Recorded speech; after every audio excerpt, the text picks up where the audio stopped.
Yeah. Worm's coming. Paris, please. Open up.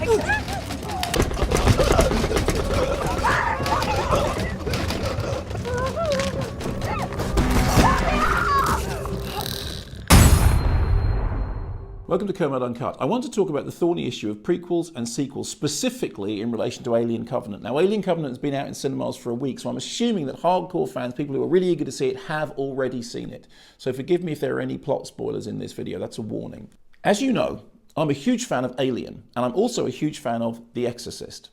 I have often said that the worst movie ever made was Exorcist 2, The Heretic, and when asked why, I would always quote Bill Blatty, who said, well, because The Heretic trashed The Exorcist. It destroyed the original. How? Very simply. In The Exorcist, a young girl is possessed by a demon. And in the novel, Father Karras says to Father Merrin, this makes no sense. Why this girl? Why? And Father Merrin says, well, the target is not the girl. The target is us, everybody else in the house. Now, various versions of this speech existed in the screenplay. It came down to a very small speech in the end in which Karras asked the question, why this girl? And Father Merrin says, well, the reason is to make us despair, to make us feel bestial and vile. And at the last minute, Friedkin cut that out. Why? Because he said it was evident. It was self-evident that the target of the demon's attacks was not the girl. That's the whole point. Then later in the extended cut, he put that small speech back in again. Then along comes Exorcist 2, which is both a prequel and a sequel. And in Exorcist 2, we have the young Father Merrin in Africa doing an exorcism and concluding that actually the demon's target is very specific. The demon is targeting people who are super good.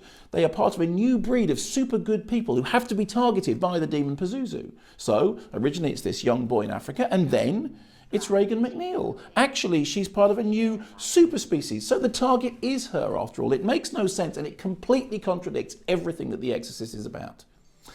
When Alien came out, the publicists described it as The Exorcist in space. And indeed, Ridley Scott said it was like the Texas Chainsaw Massacre in space. That same kind of terror, that same fear of being attacked by something for apparently no reason.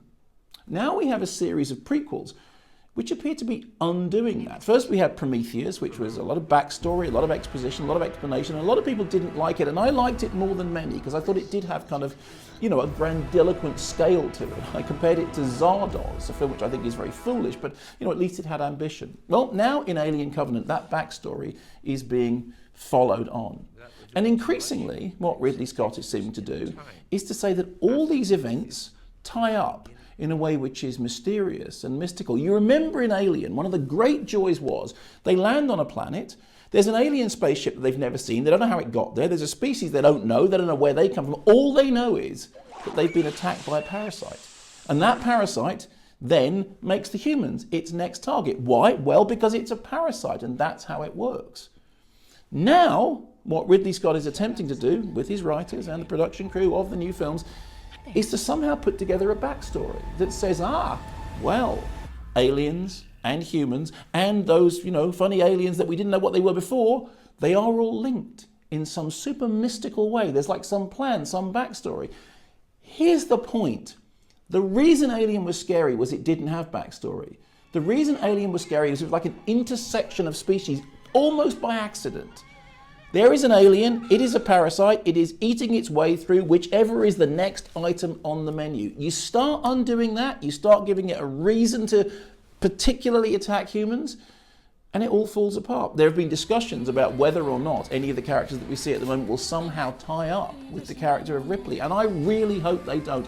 I don't want Ripley to have a backstory that ties her to the aliens before that first encounter. I appreciate that people like alien movies, and I know that some people really, really love Alien Covenant. Robbie Collin, who is a critic I respect very much, gave it a glowing review. I just got annoyed with it. And the reason I got annoyed with it is because I love Alien. And I don't want anything undermining the simplicity of Alien. The idea that it's a parasite, we are food, and that's it. If something does happen to me, Dad, I just want you to know I love you so much.